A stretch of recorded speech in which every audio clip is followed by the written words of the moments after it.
welcome. Jamie McIntyre here from 21st Century TV. Tonight is another episode of State of Affairs, and what's important about this is that really we want to talk about what are the critical issues facing Australia and what can we do to look at educating people about potential solutions and really throw our ideas out there and debate these ideas and look at what are ways that we can improve our country. And I really want to encourage you as a viewer to really take a more passionate interest in the state of affairs of Australia. I'm a passionate Australian. I care about the future of this country. And I think we all should. If we want to have a better country, it requires citizens to be better educated about what's going on in the country and to really contribute to the debate about ways that we can consider making this great nation of ours that much better. On the last episode, I talked about and I touched on a couple of ways that I think we could improve this country. One of those was that we should have a sovereign wealth fund, and as I mentioned, I'm not the first person to suggest that, and I won't be the last. And we also touched on a high-speed rail network, infrastructure that could dramatically improve the efficiencies and productivity of our nation.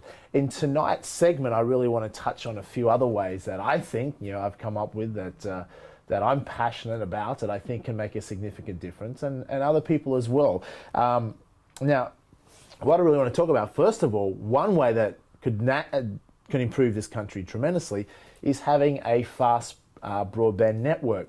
Now, that doesn't mean, though, do we need to spend $36 billion on a national broadband network that our current government has committed to? Our current government has committed to this without any cost analysis. Could you imagine, for instance, if you were the CEO of a company such as BHP or any major company, and you went out and told your shareholders, and in a nation, taxpayers we are the shareholders, and said, by the way, we're going to spend $36 billion of your money. We haven't done any cost analysis to know whether this project will actually be viable, this project will actually add value for the money that's going to be spent, and just sign away, as if they have no accountability. It's very easy, I know in business, I've seen it with other people, it's very easy to spend other people's money, and it's not a good trait. Taxpayers, we're shareholders, we should be ensure that the people that are put in charge of this money pot, of all this tax revenue that Australia generates, don't waste it. $36 billion on a national broadband network. I'm telling you now, it is one of the biggest wastes of money that I've ever seen. Bigger than the $16 billion wasted on school project in the stimulus plan. Why is it a waste of money? The argument here is not to say that we shouldn't have fast broadband network. We should. And we should already had it years ago. There's a principle, a forgotten principle by an Italian economist. It's known as the Pareto principle, the 80-20 principle. You may have heard of it. My good friend Tim Ferriss, author of 4-Hour Workweek, had made this principle famous. So what's important about this principle is 80-20. 20% of our efforts, or 20% of our time, or 20% of our energies can produce 80% of the result.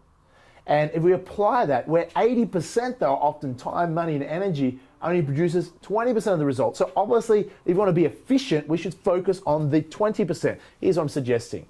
A national broadband network that might cost only, say, $10 billion, that would focus on the 20% of that's most important. Where are most companies based? Where do most employees show up at work? It's obvious.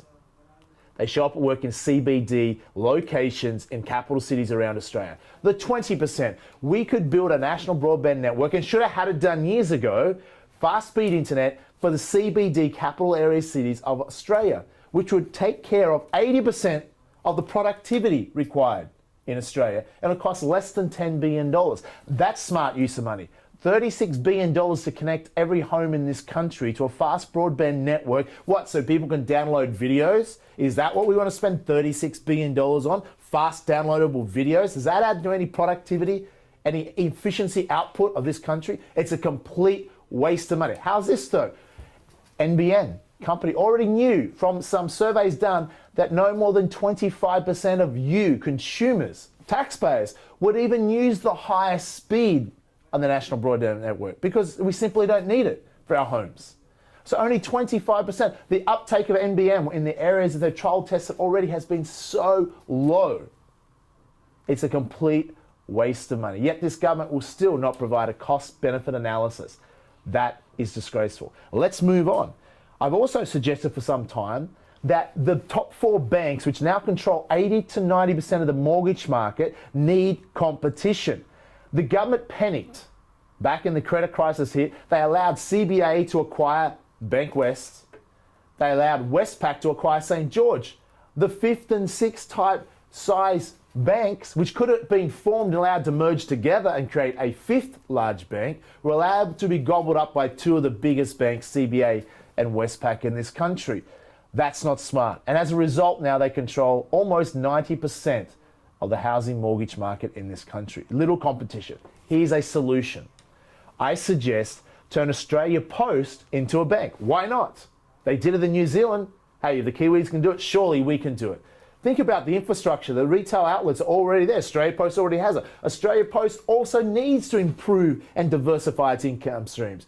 Turning Australia Post into a legitimate bank with government support could deliver interest and mortgage rates below the top four banks, could deliver real competition to the marketplace. And because it would be a government run or supported organisation, it doesn't need to make as much profit as the bank, so it can deliver lower interest rates for taxpayers, because guess who actually would own it? You as a taxpayer, you would receive a benefit. It would add real competition to the mortgage place. Why isn't it done? Well, I'm not the only person who suggested this. Ironically now, the head of Australia Post was headhunted from the NAB, one of the top executives there. So just maybe, this idea may become a reality.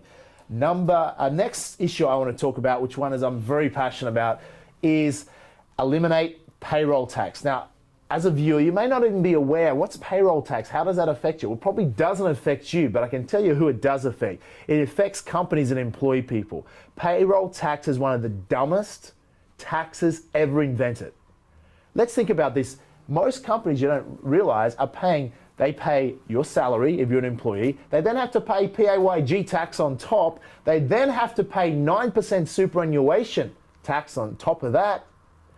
They then, if they're even a small company above the threshold of payroll tax, which you don't have to be a very big company these days to do that, will pay an extra 4 to 5% in taxes for every employee they employ. Does that create jobs? Does that inspire companies to go, you know what? I'm going to employ more people. It doesn't. It's a tax disincentive. And here's what is interesting. The state governments promised, as part of receiving the GST revenue, when GST was introduced from the federal government, that they would eliminate certain state taxes, and one of them included payroll tax. Yeah, guess what? They haven't eliminated it. They just spent more money, mismanaged their budgets, and now say they can't eliminate it. Payroll tax costs jobs. Eliminate it, or at least reduce it, or at least increase the threshold where only very large companies pay it because they can afford it. Eliminate it. Now, the next issue I want to talk about when we're talking about elimination, now this is a controversial one, and I don't think any premier around this country will be fond of my comments here. Eliminate state governments. Why, in this country, do we need state governments? Why? Think about it. Healthcare, transport, education, infrastructure. Should they not all be one national system? Are we not one country? Why do we have separate education, separate health, separate transport, separate infrastructure for each individual state? I mean, how ridiculous is it that we live in that one country, yet the railway system can't even connect between Queensland and New South Wales because individual states doing their own way couldn't agree on the one rail gauge. That's how ridiculous this concept is. Are we not one country? The elimination of state governments would save billions and billions in your taxpayers' money. We do not need them. We can have state-appointed ministers. We have local government still, and improved local government. State-appointed ministers run the affairs of the state, and we could avoid the costly and wasteful expenses of running state governments. Next I'd like to talk about is a very debatable one, but let me hear me out on this because I think it's important. I suggest that in Australia we should ban compulsory voting. Jamie, what do you mean we should ban compulsory voting? Think about this. Are we not in a democratic society? Since when in democracy should you force people to vote? That is communistic. Forcing people to vote. I agree that every Australian deserves the right to have a choice to vote, and they will have that right. I'm suggesting remove compulsory voting, and I'm suggesting go one step further. actually create a qualification, a few hurdles and hoops to have to get through for people to actually vote. So it's only the passionate Australians, the ones that are educated about the state of affairs, the ones that actually care about how this country is run, qualify to be able to vote. I'm going to suggest to you now, without compulsory voting in most Western societies, they struggle to get 50% of people voting. And I suggested they had to actually fill out a few qualifications. They still have the right to vote, they have to qualify. I don't believe any more than 30% of Australians are actually committed enough, passionate enough, educated enough about the state of affairs to actually bother with voting. And that would be good if it was only 30% of Australians. Those people actually care, those people are knowledgeable, those people are more informed, are the people that should have the biggest say in running this country.